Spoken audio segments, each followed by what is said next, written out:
video is an open letter to the world. Enough. We have had enough. We as Africans are sick and tired of being belittled and overlooked for somebody else's humanitarian agenda. So allow me to make this abundantly clear. Africa is not a country. It is a continent, a big one, with 54 countries and a lot to offer. We could fit North America, China, and Europe in our borders and still have space. We are one of the biggest continents on the planet, and yet conveniently overlooked. When you ask me questions about Ebola, you should know that I've never even been to West Africa. I am 4,000 kilometers away, and whilst I know enough to differentiate the countries and some of the general customs, I cannot even begin to tell you what it's like there.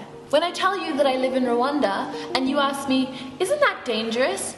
I'm genuinely appalled by you who claim to be knowledgeable and up to date with global affairs, but you don't know that the genocide ended 20 years ago. When I told some people that I am Zimbabwean and South African, but I live in Rwanda and I've moved around to several countries in Africa, I was asked whether I was a refugee, because I couldn't possibly have the wealth or reason to travel around my beautiful continent without the threat of death. I refuse to stand any longer and let people tell me about the country Africa where I'm from, where we are too poor to function, our government singular is corrupt, and we have no idea what we're doing.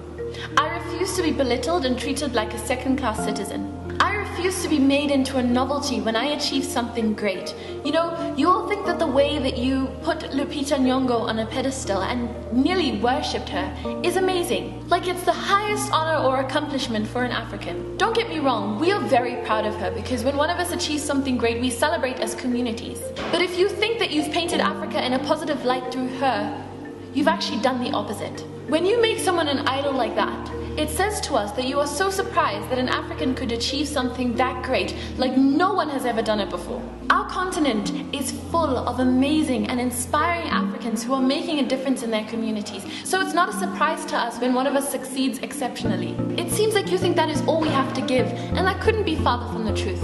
We really have gotten the raw deal throughout history. We've been looked down upon, colonized, our resources have been stolen, we've been segregated, subjected to violence, institutionalized racism. We as Africans have accomplished so much. Nelson Mandela, Desmond Tutu, Paul Kagame, Wole Soyinka, Wangari Maathai, Strive Masiyiwa, Chimamanda Adichie, just to name a few. Why can't you see our achievements rather than the single story of poverty and helplessness? So I want you to do a few things for me today.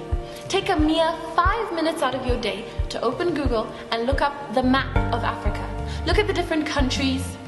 Learn a little bit about them and the great things that we have achieved. Never address Africa like it's a country again. Next time you refer to a place in Africa, be specific. Don't ask if we speak African. Don't confuse it with Afrikaans, which is a Cape Dutch language mostly spoken in Southern Africa. Don't ask if we know each other just because we're from the same continent. Do not ever assume that we are poor or refugees. Don't ask if we live in huts. Don't ask if we live amongst wild animals.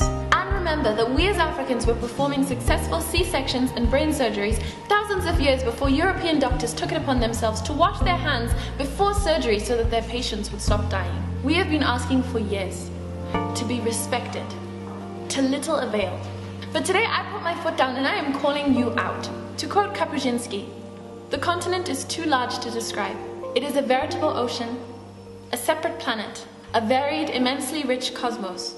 Only with the greatest of simplification can we say Africa."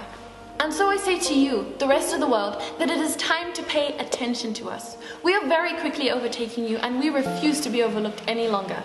From Iwani Mawacha. If you want to know more about the points that I've raised in this letter, please follow the link down below. I will also be posting it to my Tumblr page from where you can reblog and share it to other people. Thank you for watching this video. Please subscribe to my channel, follow my links down below, share, like, and comment. I would love to hear your thoughts. My name is Iwani Mawacha and this is Pepper and Soul, my YouTube channel. And I will see you next time I post a video.